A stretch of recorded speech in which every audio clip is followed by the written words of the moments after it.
Welcome to Shine with Sehar. I'm Sehar Jain. This is your space, your sanctuary for healing, heartfelt conversations, and finding joy and gratitude in the everyday. Wherever you are on your journey, remember, you deserve to shine. Welcome to Shine with Sehar, a space for deep, honest conversations on healing, hope, and mental health. Today's episode is close to my heart. We're talking about what it means to be a parent for someone with Down syndrome, not just in childhood, but as they grow into adulthood. We'll explore the unspoken emotional journeys of parents, especially in the Indian context. The grief, the strength, the questions no one prepares you for, and the important need for societal support. But today's conversation is not just for those in caregiving roles. It's for all of us, the lay people, the neighbors, the teachers, and for society as a whole to understand, empathize, and do better. I am so grateful to be joined by Anjali Shah, the heart behind Advitya, a space filled with color, creativity, and unconditional love. Anjali has dedicated her life to working with children and young adults with Down syndrome, giving them not just care, but confidence, purpose, and joy. Through Advitya, she's created a world where every child is seen, celebrated, and supported just as they are. Thank you for joining me today. I am so grateful to have you on my podcast and to have such a meaningful conversation with you. So, just to start off, I'd like to know a little bit about what is Down syndrome and how early is it diagnosed? Great. Thank you for having me. And yes, Down syndromes are very close to my heart. Down syndrome is a condition which is it's a genetic condition. So 23rd chromosome instead of pair they are three, and that's why Down syndromes are born. So they can be detected when the fetus is like around 5-6 months. Okay, Yeah. But not all can be detected. Depends on the intensity of the Down syndrome. So, yeah, but when they are born, they look very cute. So, you can't say immediately whether the child is Down syndrome or normal. It's right. only once the doctor says that there's something amiss with your baby is the time they try to find out what it is. And but still it's a very early age in which it can be found out, Yes. either before being born or immediately right after around that time as well, Yeah. right? So Because they have Mongolian features, okay. the tilted eyes and cute small little nose, chubby face, Yeah. and they have very small fingers, very little. So they don't have proper long fingers like us. They're small. They're like chubby fingers. So these are traits, signs of how do you recognize a Down syndrome. Right, right. So when say a parent finds out, in your experience, how has that been for them? Like what is the impact that what is the first reaction that happens to parents majorly in the Indian context when the doctors tell them? It's very shocking. It's very shocking, obviously, for a child to know that for a parent to know that her child is special. Special, then what are going to be the challenges? How will I raise? Right. What people would say, what the family will they accept or no. So the first question is the mother to accept the child. And that is very difficult. It takes very long. It really takes very long. And how supportive is the hospital or doctors when it comes to this? Well, hospital is very supportive everywhere.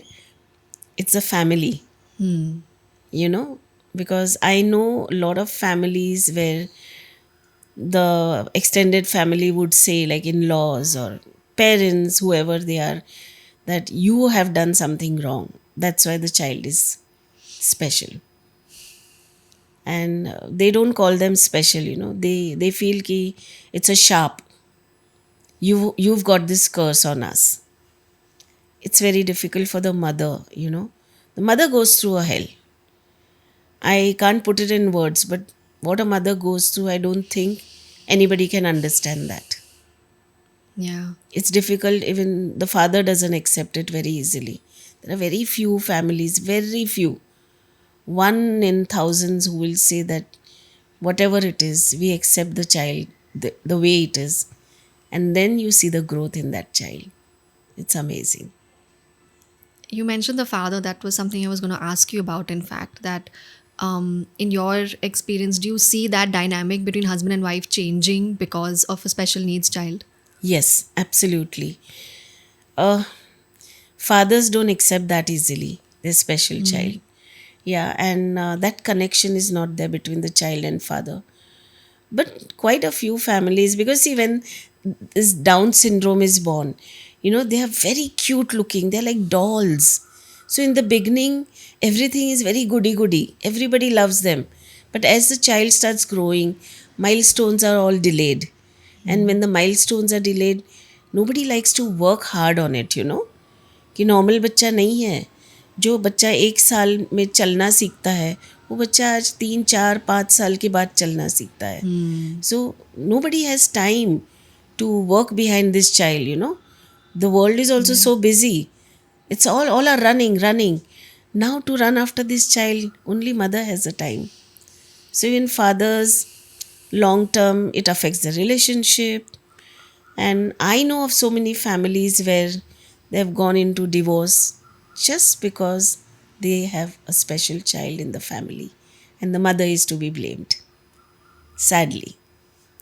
Most definitely, sadly. I mean, in a space where you'd expect the mother to get more support or to have a way by which she can be better at handling something like this, we're taking away that support. But I also know the families who dote this child, and they give their 200%. Again, the child is getting spoiled with excess love. So, very rarely I see where the child has been, treated like normal. And when this child has been treated normal, it's a better IQ, better growth. You'll see everything good. If there's no acceptance, then you will see a lot of tantrums in the child also. Because child cannot accept. I mean, they cannot express, but they express through their emotions. Like getting angry, throwing tantrums, not listening to you. As is with all small kids, actually. Absolutely. Absolutely. It's the same psychology. What it applies to normal kids, it applies to the special kids also. I mean, you said something very interesting that despite this being a genetic mutation and, nature versus nurture argument that we have so often, even if, say, nature wise they're born with this condition, nurture can, you're saying, even increase their IQ, it can increase their ability to perform better in the world, at least like the generic functions that everybody, normal people, are able to do, and be included in the society a lot better if the nurturing is better. Absolutely. Because I know of so many incidences where, when you show to the society that, oh, my child is different, I'll keep her behind the curtains. Nobody is going to accept your child because you have not accepted her or him. But when you present your child with a lot of love and respect to the society, they are also bound to give that love and respect. These are my experiences. I have seen things changing for good or bad with this special child only on how you deal with the child, how you present them in the society outside. Do you think education plays a role in this and awareness plays a role in this? Or people, do they know enough? Where's the gap? So, I don't think education has much to do with that. Yeah, because I have seen special needs students with poor families, beautiful upbringing, because they try to understand the child. They know that this child has come to my life with a purpose and I'm supposed to take care of him or her. I have seen families, doctor families, they have kept their kids behind. They don't tell people that they have a special child. Now tell me, where does education play a big role in this? It's your thought process, your thinking. how you take it. Basically, in this case as well, it's appearing more like what will society think rather than what I think about my child. Yeah, so for example, it's a very educated family. All are highly educated and one special child in their family. So ऐसे कैसे हो सकता है, you know, कि हमारे घर में इतने all are qualified, all are educated, and how come we have got one special needs? It's not possible. So that acceptance is not there. Despite knowing fully that this is just a genetic disorder, it is just, it's not in anybody's control. Science understands what this is. Despite knowing that, in your experience, you have more people who are better off financially and educated people who are resisting this more. Yeah, very much. And I know of people who are absolutely not educated and they are really beautifully taking care of this child. This is my 40 plus years of experience, my observation, dealing with them day and night. It's a challenge for me because you can't educate educated people. And these uneducated people are more educated. Say it sadly or I don't know, a blessing for them. Yeah, it's how they are looking at the situation. Yeah. Like I seen poor people, they say that, maybe we have something to complete in this life. So this child has come to us and we need to look after him or her. But the educated people feel, array, where we've got this child in our life, how long they are going to live. We don't know that. Hope they pass away soon.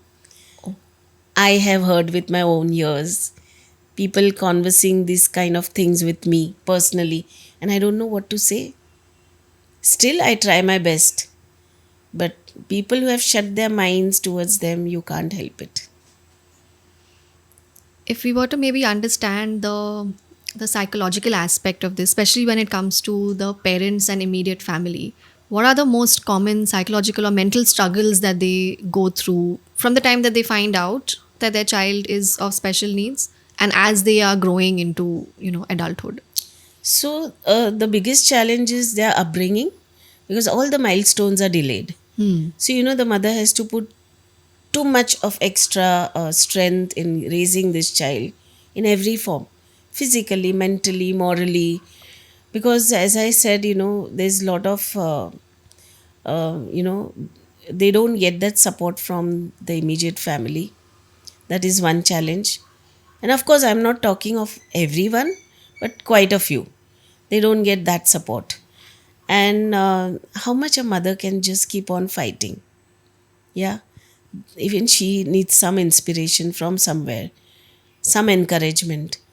So the mothers, it affects their mental health a lot. It takes a toll on them. I can give you number of examples. Finally the mother, she'll die with her mental health because she can't take it anymore. The family doesn't accept this child. It's very difficult. And even if the family accepts, it's not 100%. They show they have And even if accepted. they accepted, the responsibility of really taking care on an everyday basis still comes on the mother. Yeah, and then the family doesn't want to spend after this child. Oh, money wise as well. Oh. Absolutely, because they know that they are not going to earn for themselves or for others. And this you're talking about even So it's a families that dead are in financially well off, even yeah, in yeah, those yeah. cases. Dead investment. I'll tell you very honestly, I'm using very harsh words. Uh, COVID. Yeah, I mean, 2 years, most of the NGOs, quite a few have shut down. We struggled, we worked hard. We saw that, we can make through.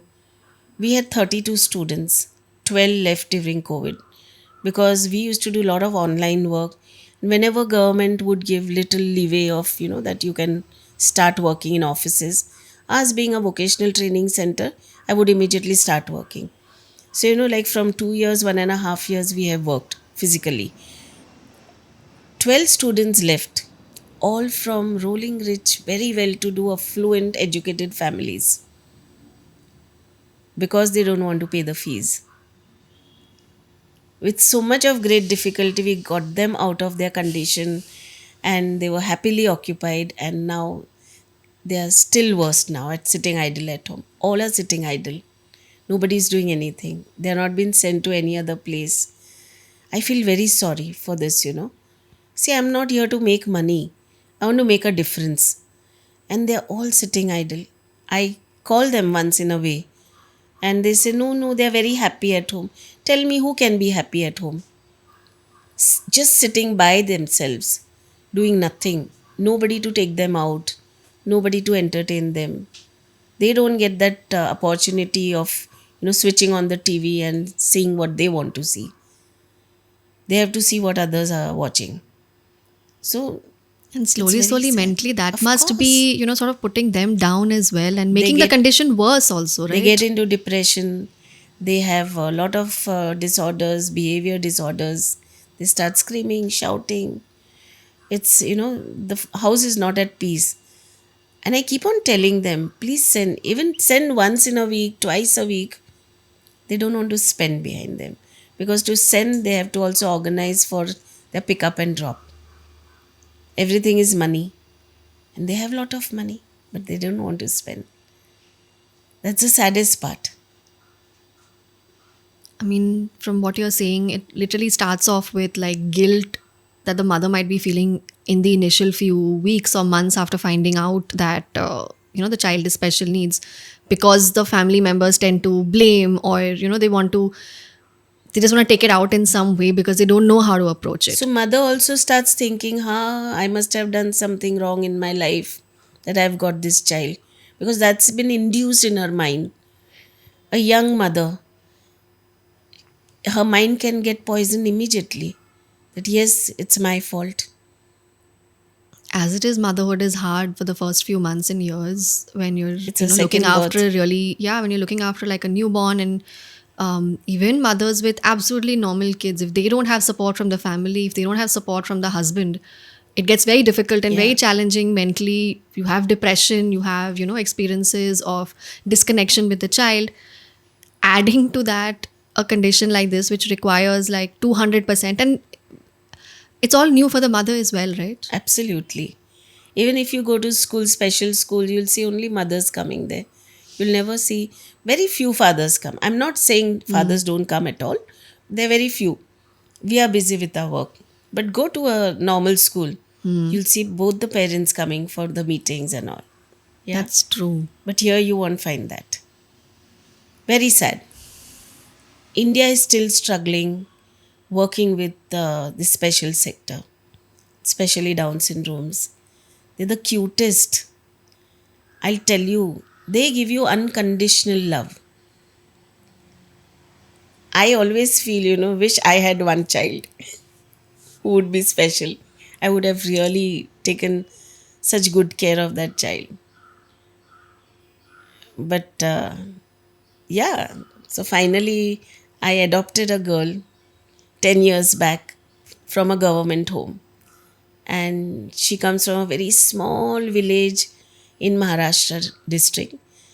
And when she came to my house, she looked like a roadside beggar. But today, if you see her, she's totally different. 10 years, I have really worked very hard after her, because the only reason for me to adopt her was I wanted to understand what a mother goes through. You know, just working with them as a teacher, as a faculty, you can't understand what a mother goes through. Now, when she is with me, I can actually understand, because it's an ongoing challenge. It's totally an ongoing challenge, because whom I have adopted, she looks normal, but she knows nothing. Everybody expects too much from her. Even my own family expects a lot from her. I keep on reminding them again and again. Don't forget she's special. She has her limitations. We have to work around her limitations. We can't make her work around us. We have to work around her limitations. Only then we'll see her growth. Of course, her IQ won't increase, but at least, she'll be loved, she'll be cared, she'll think that, I'm a part of this family. I'm not different. I mean, IQ isn't everything. really. I mean, in today's world, everyone's talking about EQ and emotional quotient and emotional wellness, even for normal people, even It's very for important. adults. Here, you have somebody who requires a little extra emotional needs. Yeah. How has that journey been for you since the time? How old was she when you adopted her? She must be around 24 or so. Okay. Yeah. And how long had she been in that government home? Uh, 3 or 4 years. So before that, she was with a family, Yeah, her own family where and she then was. they abandoned her, or how would No, that? no, she was being abused to the core by her own cousin brother. Abused in every form. When she came to the government home, she was pregnant. And she has delivered a child over there which she doesn't have knowledge of. Again, the government home, the lady took her to her house thinking there is something amiss her, so I can use her in my house. And she started working in that lady's house, where one fine day that lady came early home and she discovered her father-in-law is abusing her. For this child, she doesn't understand what is good, bad, right, wrong, what is good touch, bad touch. She doesn't have any knowledge about it. So for her, it was a pleasure. So for her, it was normal. But when this lady discovered, now she couldn't say anything to her father in law. But she wanted a way out from this. So when a friend of mine, she has an NGO, they work with, girls from government home who are 18 years and above. She takes them to her NGO, trains them vocationally, and keeps them in group homes, makes them self sufficient. And this is how the girls go out in the world. And then further on, they'll find partners, get married, etc. But she was being pushed in that group, luckily, where I discovered her, and that's how she landed in my house. I offered them that, send her to me. She'll stay with me and I'll train her, I'll groom her, whatever best way I can. And that is how she came to my house. I mean, it's really commendable what you've done for her. How has it been now as a mother's experience for you? Actually, I've started feeling anybody says anything about her wrong or they try to blame her, let it be my family or outsiders, I immediately come down that no, she's special.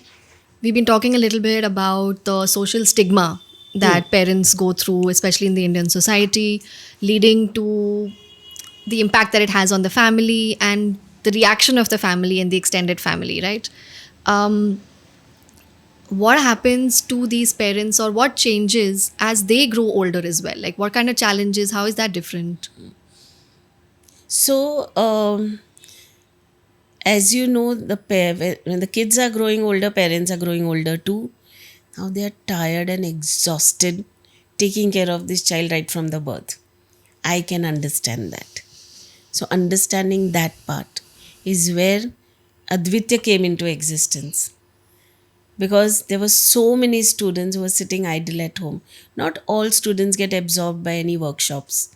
There are so many, because all the workshops want to take, students who are with good IQ, good understanding, from very well to do families.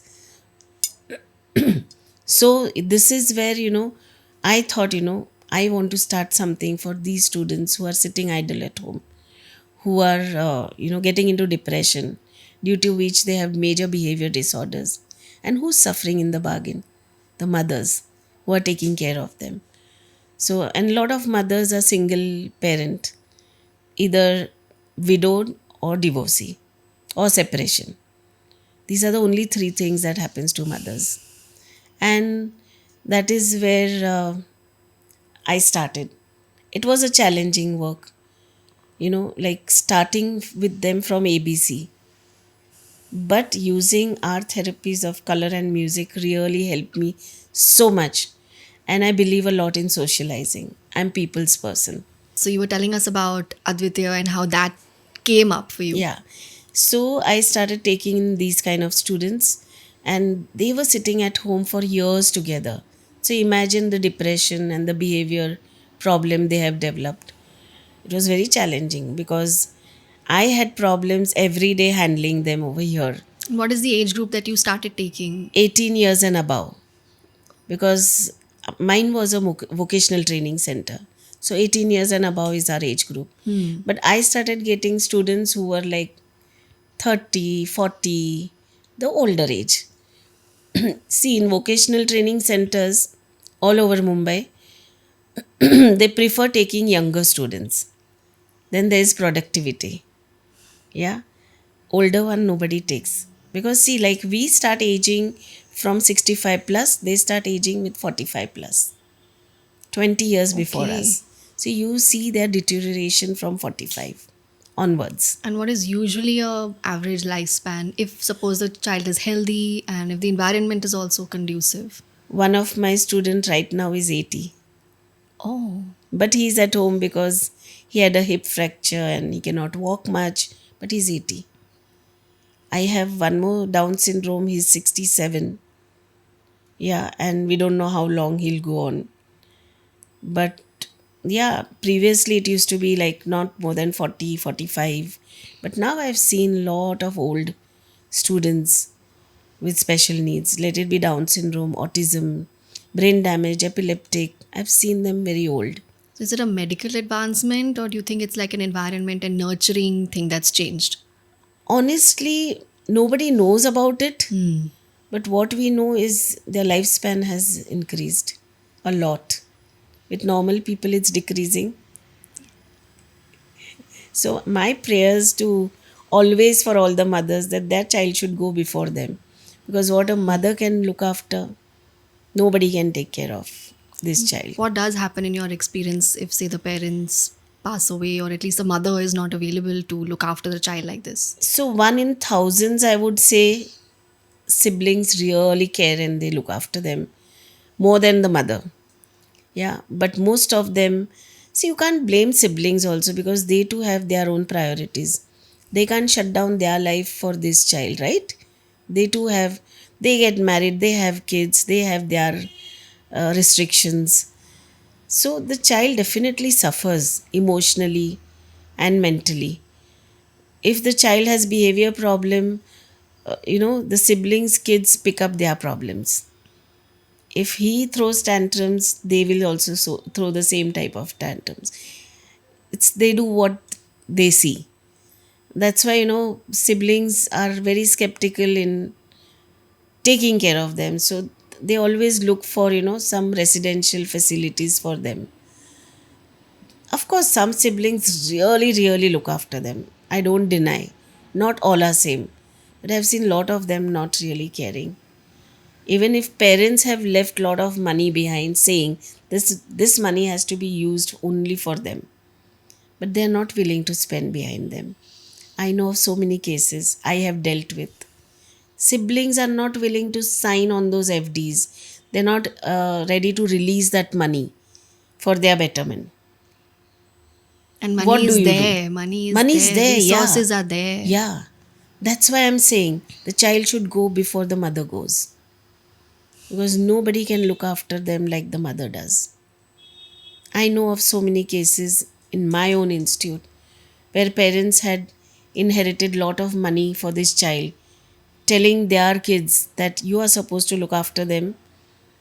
They have left FDs where two siblings are supposed to sign and release the money. They refuse. They say, no, we are not going to sign. What do you do? And that is why we have started building a permanent residential facility in Karjat Mountains.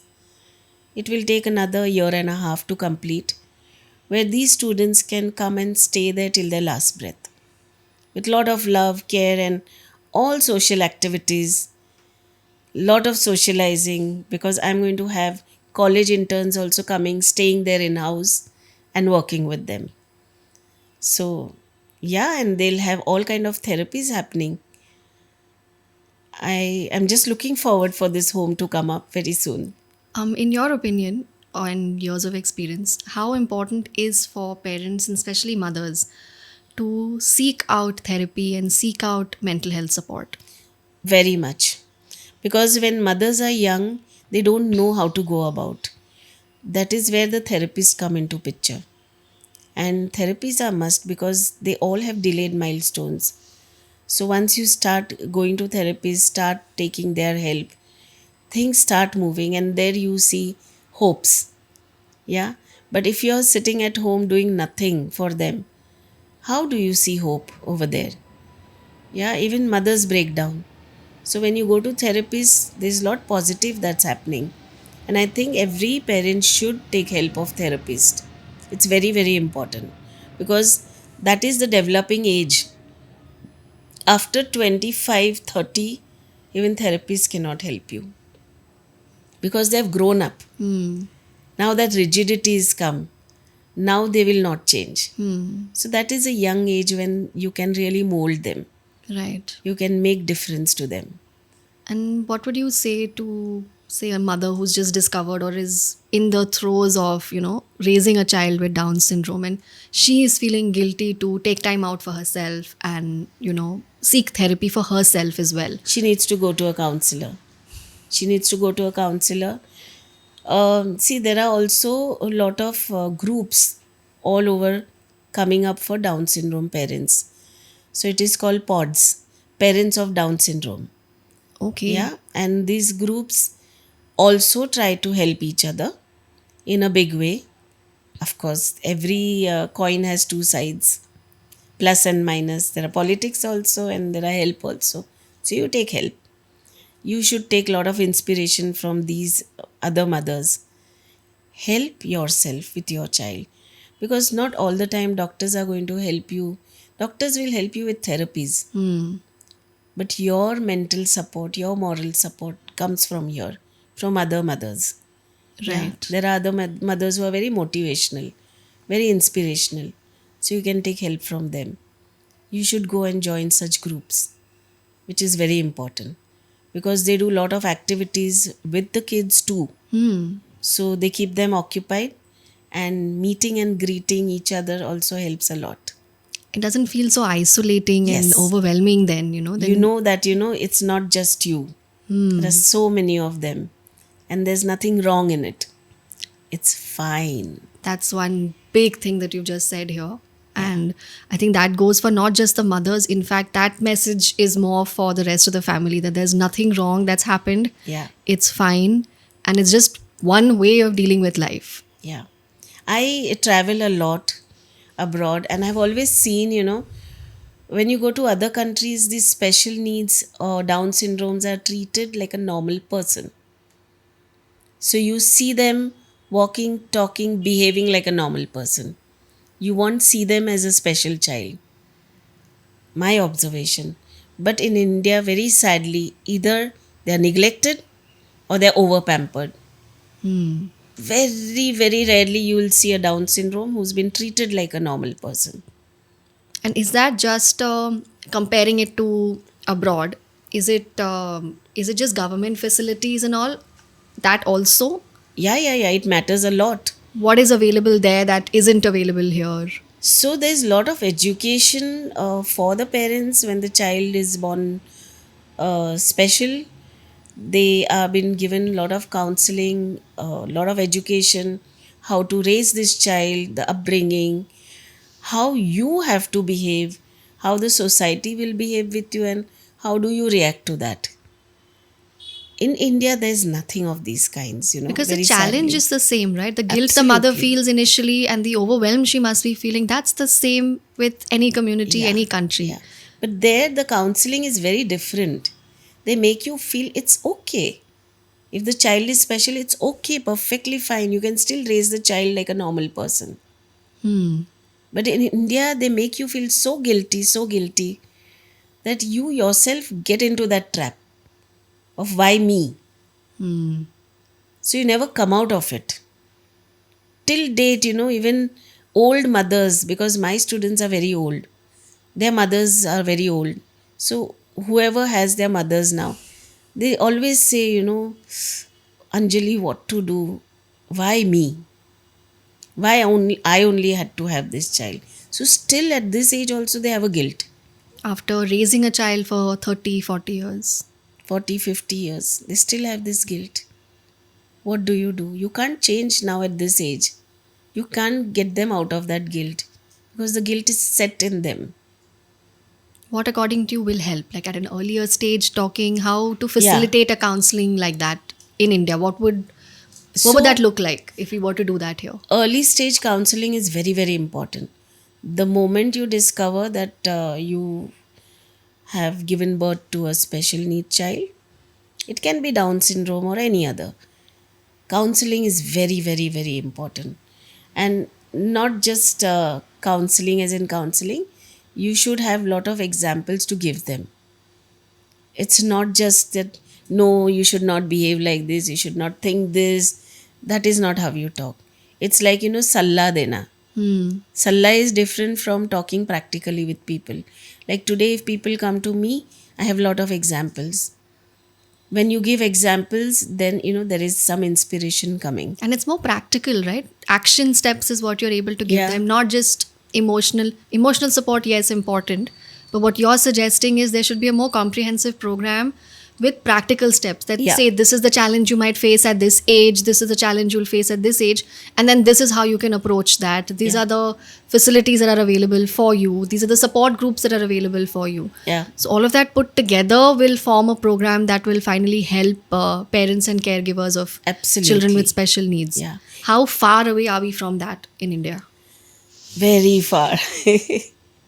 Very far. We still need to grow a lot into this sector, because I know of government officials who are working for this sector, but they're not sensitive at all themselves.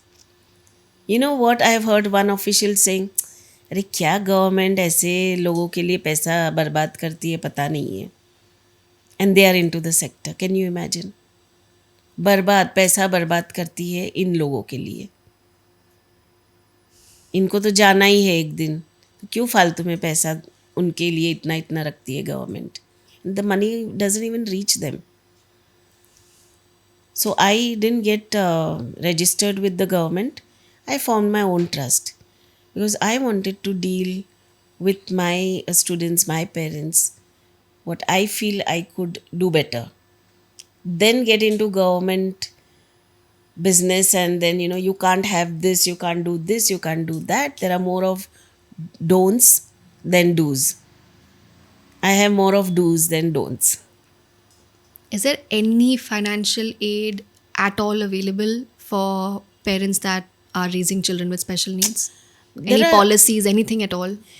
there is lot of things, but to get that is a big challenge. Again, lot of hurdles. I told you there are officers like this are not sensitive, so they don't do your work easily. You keep on struggling. Tell me, finally parents give up, no? कि यार कितने बार जाए, कितने धक्के खाए, पूरा पूरा दिन लगता है to get one IQ test done. Parents have to keep going again and again. Down syndrome, you can see it's a Down syndrome, right? They have Mongolian features. Anybody can say that's a special child. But still, they say नहीं नहीं है, ये test तो करना पड़ेगा, वो test तो कैसे पता चलेगा ये स्पेशल बच्चा है. अरे, you can see, right? So they don't put the right kind of people on, officers in the place. They're very insensitive. They themselves have no knowledge. What are they going to do for them? So parents give up. They want travel certificates done. Then they give up. They say, kitne dhakke khaye? And they don't understand that this child cannot sit for so many hours. Child will get hyper, aggressive. They don't understand. And then parents just give up. They've got LIC also in place. I don't know how many people are making use of those policies and how feasible it is. I really don't know. But with the travel passes and the IQ test and all, it's being a huge challenge. It's not easy. They have to keep on going there for days and days. And then finally, parents have come to me, you've not got your child's disability certificate. No, no, Anjali ji, it's कौन जाएगा इतनी बार वहाँ जे तक. अब Cooper में, पर Cooper में भी उतने उतने घंटों घंटों तक Now parents are old, they themselves cannot wait for us. What do you expect? I'm talking of older parents because I deal with older students. Right. So it's a huge challenge. Only people who have lot of money, पैसे खिला पिला के कर देते, that's a different thing. And उसमें भी you're saying पैसे हैं and they're willing to spend on it. तो जाके you get also something. Yeah.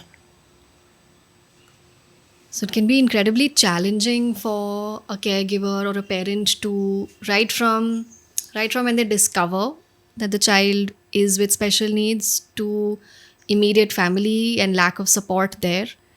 You've mentioned really that the critical problem also that comes is between husband wife themselves. A lot. You've said that mostly you're seeing mothers that are single mothers, divorced, or at the very least separated, because even the fathers don't want to be involved in. Yeah. They don't want to get stuck with this special child. They want to live their life.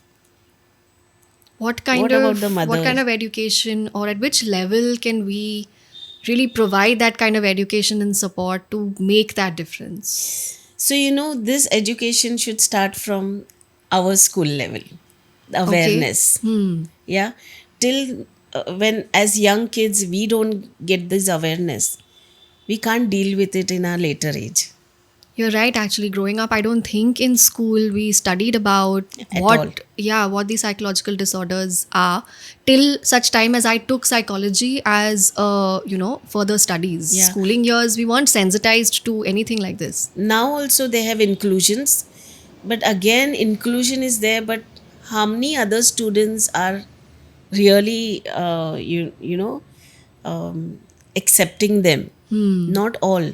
So you need to sensitize normal students. Right.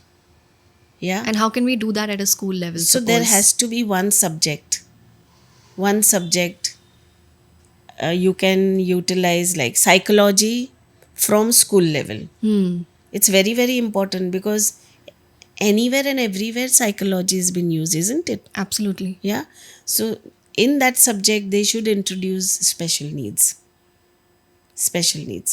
because if you have an inclusion in your school and the student don't know how to handle the special needs, what's its a big idea? Right. Till you don't have a subject, right? Then they will also start including them as a normal person. So it has to be a combination of like just being empathetic as well and Yeah. also practically learning about it, like Yeah. education wise as well. Like quite a few places abroad, they don't have special schools at all. Oh, it's part of the regular Yes, schools. yes. That's why these kids grow up like a normal person. Whatever disability they have, they grow up like a normal person. I know when I travel, I have seen, when I go to my daughter's place abroad, I've seen special needs, Down syndrome, and whenever I look at any special child, my heart melts. I want to go and I want to meet them, talk to them, and they refuse to talk to you because you are a stranger. They have been taught not to speak to strangers, and I just keep on standing in the bus or train and admiring them, that look at their upbringing, so beautiful. Yeah, they have been trained, don't speak to strangers till you don't know, like the dogs have been trained. Yeah. Don't react to strangers. Like we met somebody and they had a poodle, and me and my daughter, we were walking and we saw, and that poodle was so cute and jumping all over, and so we went to play with the poodle, and that poodle just turned away his face, and we asked, said no, they have been trained not to react to strangers. I said, if animals can be trained, normal special needs have been trained, why can't we have something on similar lines over here? Absolutely. And I Getting think them it in mainstream. begins, it's such a collective responsibility that we need to sort of take in, which is, of course, at the government level to finally accept this as norm. Yeah. I mean, what percentage, according to you, of kids are born? I mean, I yet to do the research on statistics, but it's there, right? I mean, It's there, yeah. pretty common to have a child with special needs. Yeah. And for governments to finally, at least the Indian government, to accept it as norm, for schools to be able to accept. So when you're saying these kids are in mainstream schools, their developmental gap is accounted for, right? They Yeah, might be in the same grade, but they might be learning differently, or they correct. might be a little slower, a little behind other students. Yeah. That is accounted for in the normal schools Yeah, there. so they have been accepted the way they are. If their IQ is that much, it's that much. The teacher has to accept it, and accordingly, they have been sent to the next grade. So they are running their own race. They Yeah, are not in competition that way with absolutely. other students, and yet they feel included. Yeah. They feel they must be having friends. They're not isolated.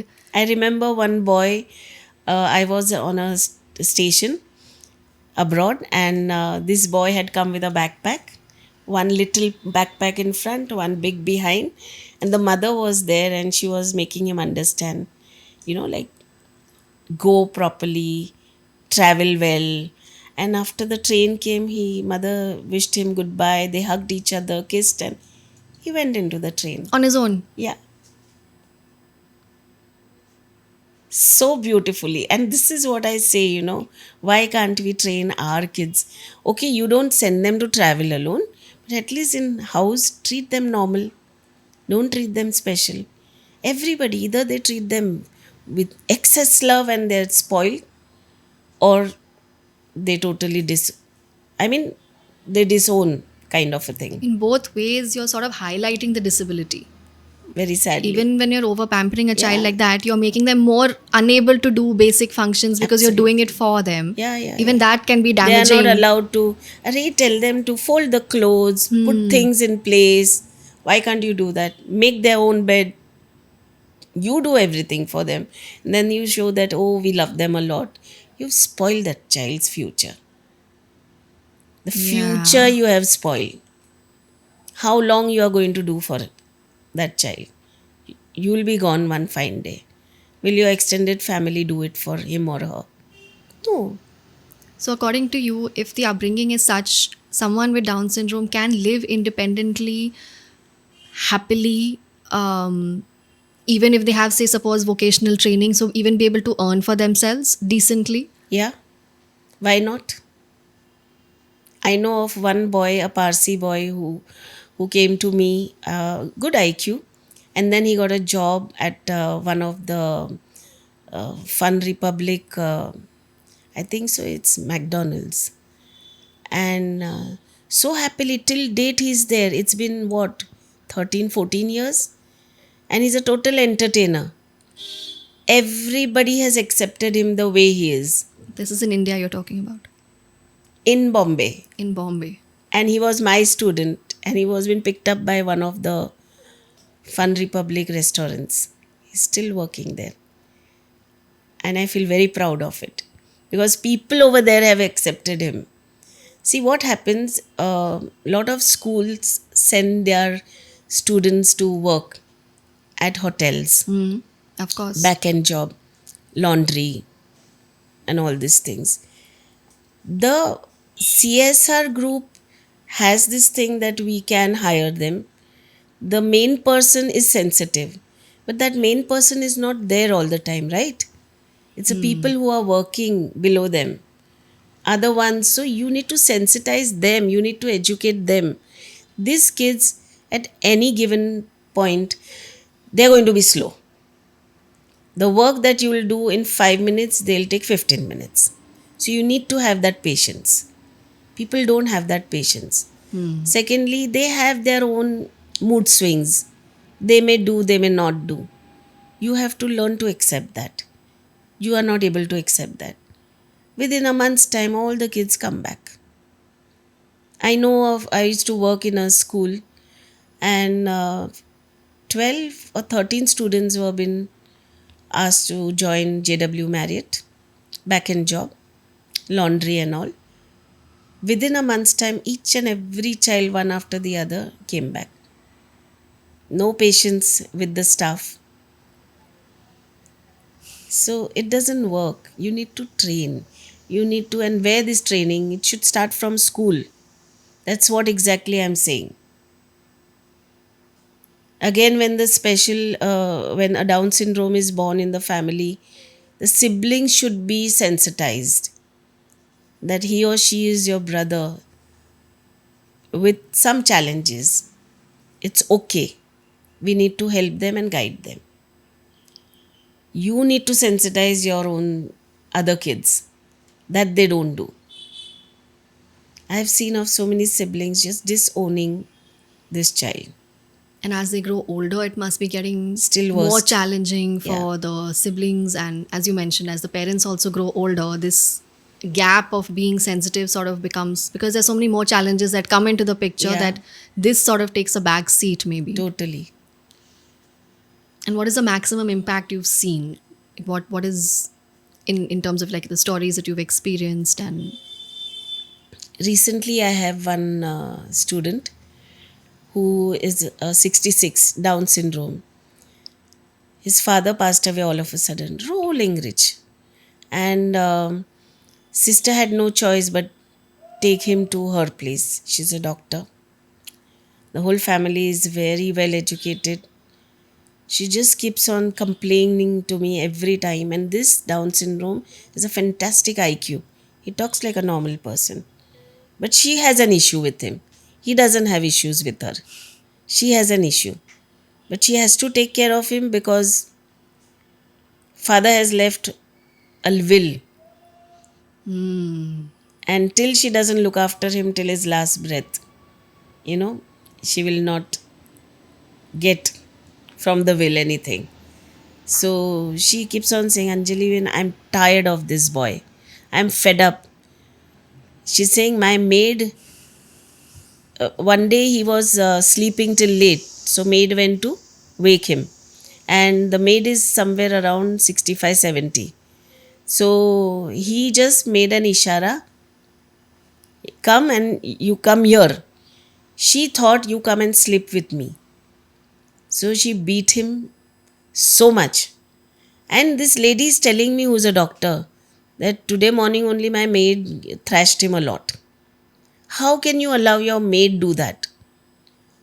That means even you are doing the same thing. Because you are doing, your maid is beating him. If you would have never touched him, the maid would never touch him. Her maid literally brings him like this down, holding by his hair. He has hands, right? You can hold his hand and bring. She pulls him with his hair. See the hatred that maid has developed because these people have hatred for him. He's 67.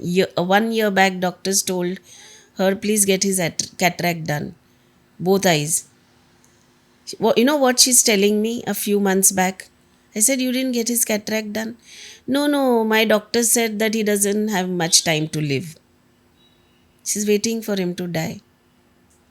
And all of a sudden, few days back, exactly 10 days back, she told me he lost vision in both his eyes. He can't see at all anything. So today is the day he's going to have cataract surgery under general anesthesia, both eyes together. She's saying, pray for him that he, and she stopped. I said, I'll pray for him, whatever good for him. It's very heartbreaking, very heartbreaking. And that child is so sweet, so sweet. And how she can hate him so much. See that hatred, her hatred is spreading everywhere. He gets stale food. It stinks all over the room. And then we give our own lunchbox to him to eat. He comes with torn clothes.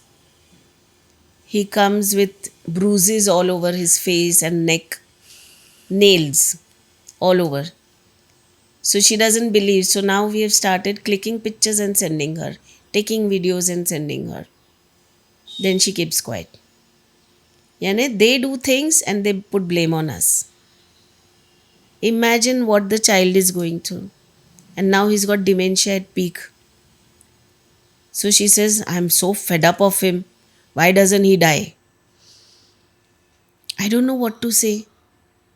This is one of the reasons why I am very, very sure I want a permanent residential facility for them.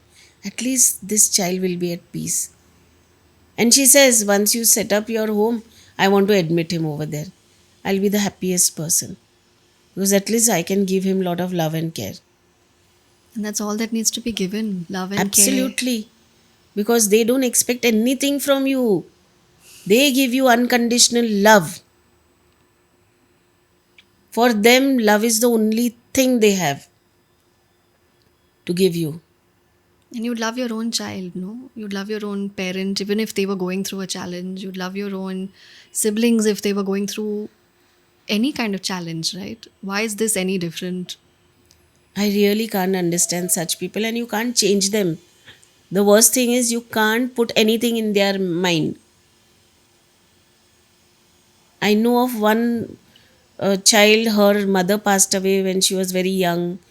Then father used to drink and he had become a womanizer, and he would come late night and then beat up this child under the influence of alcohol. One day she came with so many bruises all over her body.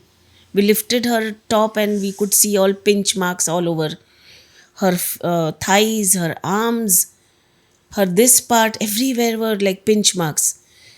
And I so much wanted to go to the police station to lodge a complaint.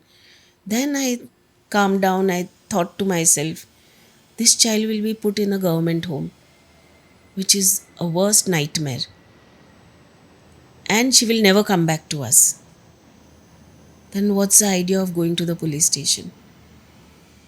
Instead of that, we'll give a lot of love and affection. I can narrate 1 month stories, and your podcast will go on for I don't know how many hours. I don't It's want it very to stop. heartbreaking. Honestly, there's just so much to unpack here and talk about. And you're right. I feel like there's a lot that we can do at school levels to start off with, Yeah, to it's start okay if you can make a sensitizing difference to one one. person, but at least make a difference, no? At least And it start is a somewhere. collective responsibility. It Yeah. is at every stage. As you said, yes, we can start off in schools and sensitize children and educate children to be, and children are so easily moldable. They're easy to make Absolutely. friends with, and they're more open than their parents are, probably, if And they're taught correctly. they should be taught from primary, not secondary. Yeah, at an age where everything is normal for Yeah, them. yeah. And but even you're saying, even later, when these when people as adults with Down syndrome or any other intellectual challenge go out there and work, even the workplace colleagues need to be, there needs to be some level of education there as well. How it will come from the school, right? Schools, yeah. It has to be induced in your mind from early school days. It's a long way. It's a long way to go. But there are people like us who are trying our best. Absolutely, not just trying your best, you're making an incredible difference in the people that are coming in your center, definitely. And from what you're saying, we do have examples from abroad where these things are successfully taking place. Yeah, So it's not like we have to invent the wheel and come up with something grand and new. true. Systems are in place abroad. We can just learn from them and implement them at whatever level. I mean, you talk about so greatly about socializing, Yeah, that being such a primary need for anyone. yeah, But the minute you do that, the difference you see in your students, just because they have the capacity to interact with other people, yeah, what if, even if at an initial stage, suppose schools are not able to fully integrate children with special needs in the mainstream schools, it's still possible for students from mainstream schools to go to such centers and interact on a very regular basis with kids and adults with Down syndrome and other such true, challenges, right? true. So we are connected with the Ambani School and American School of Bombay for past 21 years. And when their students come, I'll tell you very honestly, Ambani School students, they come with lot of, like, okay, we know, we understand. But after working for the whole year, the transformation that you see in them is amazing. Amazing. They don't want to leave and they throw big party. I've seen them crying that, oh, now we won't meet them. And I've had an experience of they coming back after 4, 4, 5 years. Now they're working somewhere and they say we have never forgotten Advitya and we've always wanted to come back. They come with some connection, some donation, some activity, or they just come to spend time. And this is so remarkable that we could make a difference to at least a few of them. It's okay if they're few. कहीं से तो शुरुआत हो. Right. Yeah, the same way the college students. We take in lot of college students for internship. There are law colleges, psychology, or any other faculty. Now it's mandatory for everybody to complete certain hours. Right. So when they come to us and when they are working, first of all, they have been given a lot of freedom to interact with them.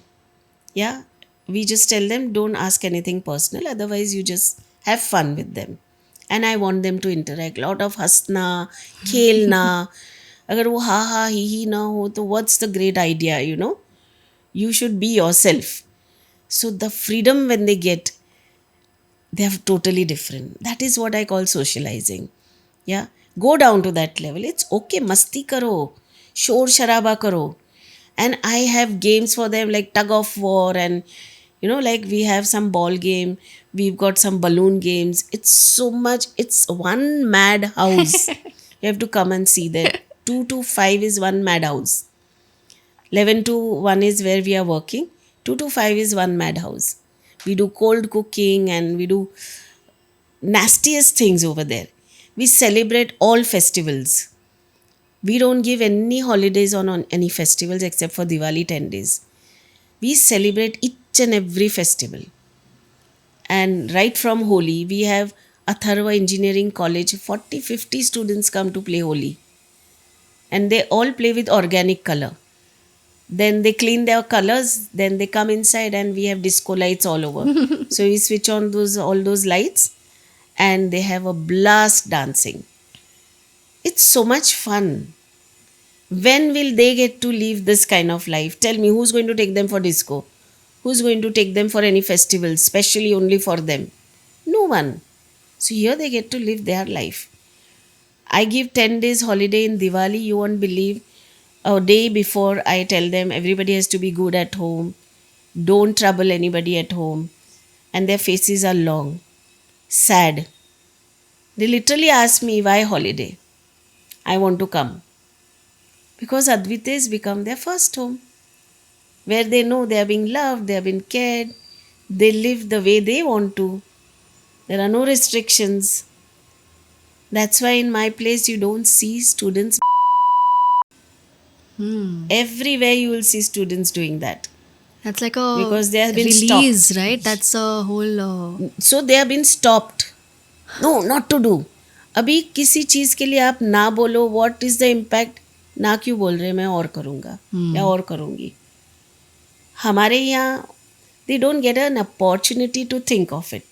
There are other ways in which you're releasing that energy Yes. and you're providing that satisfaction that they get. Absolutely. And it's so much of an emotional requirement, in fact, in that sense, right? Yeah. And you're providing that love, you're providing that closeness and that intimacy that they need even otherwise. Yeah. So there are a couple of boys who are still Down syndrome, but so when they get emotional because their parents are no more, so they do get emotional. So they come and I'm the only person whom they can come and hug. So they come and they hug me. They just hold me for some time tight. And then they say, I love you. I mean, that's to die for. Yeah. What more I need in life, tell me? I get maximum love from these kids. I'm the richest person in this world. I feel blessed. I mean, my heart is so full just now, just talking to you, and we could just go on. I know. If you had just say one piece of advice for the Indian society as a whole in this topic and in this context, what would it be? Wherever you see a special needs, they need your love and care. Please do not reject them. Just accept them the way they are. They are most loving. Honestly, I'll tell you. They will never reject you. So please care for them. Wow. I think like I need a minute to get back. Thank you. Thank you so much My for pleasure. taking the time out and pouring your heart out for this conversation. I mean, I don't think I could have asked for anything better in this podcast. Thank you. I have to thank you for letting me express myself. And whoever listens to our conversation, Absolutely. even one person they can take from that will make a difference. Absolutely. Yeah. Thank you for joining us today. It is absolutely commendable what you have achieved. I am thanking you on behalf of everyone watching. We have been made aware of so many things in this conversation. Share this podcast with as many people as you can. As a society, we must move from sympathy to support, from just awareness to action. If there's one thing this conversation with Anjali Shah reminds us, it's that caregiving can be an incredibly isolating and overwhelming experience. If you're a parent listening to this, please know your mental health matters too. You are not alone. You deserve space to breathe, to rest, and to be held. Let me know in the comments what other challenges you are facing. What questions would you have asked Anjali? Let us create a community of support, healing, and inclusivity. Until next time, take care of your heart and keep shining.